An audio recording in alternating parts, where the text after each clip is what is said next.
Gajuwaka zonal కార్యాలయంలో ఈ మేరకు జెడ్సీ శేషాద్రి, ఇంజనీరింగ్, రెవెన్యూ, పట్టణ ప్రణాళిక, ప్రజారోగ్య శాఖల అధికారులతో సుమారు 2 గంటల పాటు వివిధ అంశాలపై చర్చించారు. ప్రస్తుతం జరుగుతున్న పనులు, జరగాల్సిన పనుల పురోగతిని అడిగి తెలుసుకున్నారు.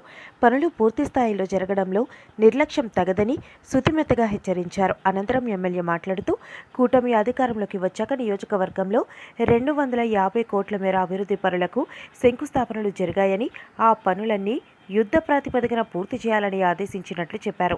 అభివృద్ధి సంక్షేమం విషయంలో ఎక్కడా రాజీ పడే ప్రసక్తే లేదని అన్నారు. ప్రభుత్వ ఖాళీ స్థలాల్లో పేదలకు అవసరమయ్యే గృహాల నిర్మాణానికి ప్రణాళిక తయారు చేయాలని ఆ శాఖ అధికారులకు సూచించినట్లు తెలిపారు. పనుల పురోగతిపై ఎప్పటికప్పుడు సమీక్షలు జరుపుతానని, నిర్లక్ష్యం చేసే అధికారుల పట్ల కఠినంగా వ్యవహరిస్తానని తెలిపారు. జోన్ 6-8లో మరి జరుగుతున్నటువంటి అభివృద్ధి కార్యక్రమాలపైన ఇంజనీర్స్ అందరినీ మరి సమీక్షించడం జరుగుతుందండి. ముఖ్యంగా గడిచిన సంవత్సరంన్నర అంటే ఆల్మోస్ట్ 22 నెలలు అనుకుందాం. ఈ 22 నెలల్లో మనం ఏదైతే శంకుస్థాపనలు చేశామో ఆ శంకుస్థాపన చేసినటువంటి పనులు ఎంతవరకు పురోగతి సాధించాయి అన్న దాని మీద ఈరోజు జీవీఎంసీతో అందరి ఇంజనీర్స్తోని సమీక్షిస్తున్నాం.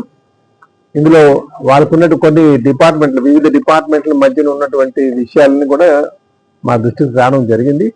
ఆ వెంటనే ఆ డిపార్ట్మెంట్లతో మాట్లాడి ఆ బాటిల్ నెక్స్ అన్ని కూడా తీపిచ్చి ముందుకు వెళ్తున్నామండి. సో ఇది ఈ సమీక్షతో మనకి చాలా విషయాలు బయటకు వచ్చినాయి.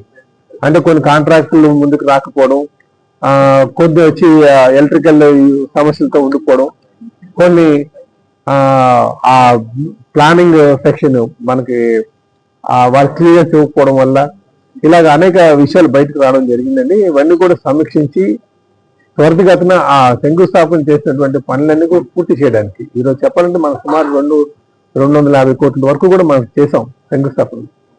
సో అవన్నీ కూడా పూర్తి చేయాలి త్వరితగతిన అనే ఉద్దేశంతో ఈరోజు డిపార్ట్మెంట్లో సమీక్షించడం జరుగుతుందండి. సంతోషంగా ఉంది. ఖచ్చితంగా మనకి ఏదైతే సమస్యలను అధిగమించి మంచిగా అభివృద్ధి చేయడానికి ఉపయోగపడుతుందని చెప్పి తెలియజేస్తున్నాను ఈ సమీక్ష.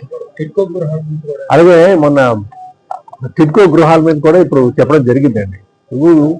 హౌసింగ్ డిమాండ్ చాలా ఉంది కనుకనే కొండలు ఎక్కువ పరిస్థితి వచ్చింది మన అర్బన్ ఏరియాస్లో. ఆ కొండలు ఎందుకు ఎక్కువ అవుతున్నారని ఒకసారి ఆలోచన చేస్తే ఈ దగ్గర ఆయన పనిచేసినటువంటి వర్క్ ప్లేస్ దగ్గర నుంచి ఉండాలి, ఆ పిల్లలు చదువుకున్నటువంటి అక్కడ ఫెసిలిటీస్ ఉన్నాయి, అవన్నీ చూసుకొని మరి వారికి వేరేగా హౌసింగ్ అంత బాగా డిమాండ్ తగ్గట్టుగా నిర్మాణం చేయట్లేదు కనుకనే ఈ కొండలు ఎక్కేటువంటి పరిస్థితి ఉంది. కనుక ఈరోజు వాళ్ళు కూడా మనం టిడ్కో ఇంజనీర్ కూడా పిలిపించి ఒక సముదాయం లాగా కాకుండా ఎక్కడైనా సరే చిన్న ప్లేస్ ఖాళీగా ఉన్నా సరే అందులో G+3 ఇల్లు కట్టేటట్టుగా మాట్లాడడం కూడా జరిగిందని చెప్పి తెలియజేస్తున్నానండి. దీంట్లో మరి టిడ్కో 2.0 త్వరలో స్టార్ట్ కాబోతుంది. అది అందరికీ ఇల్లు అందేటట్టుగా అందుబాటులో వచ్చేటట్టు కూడా చేస్తామని చెప్పి తెలియజేస్తున్నాను.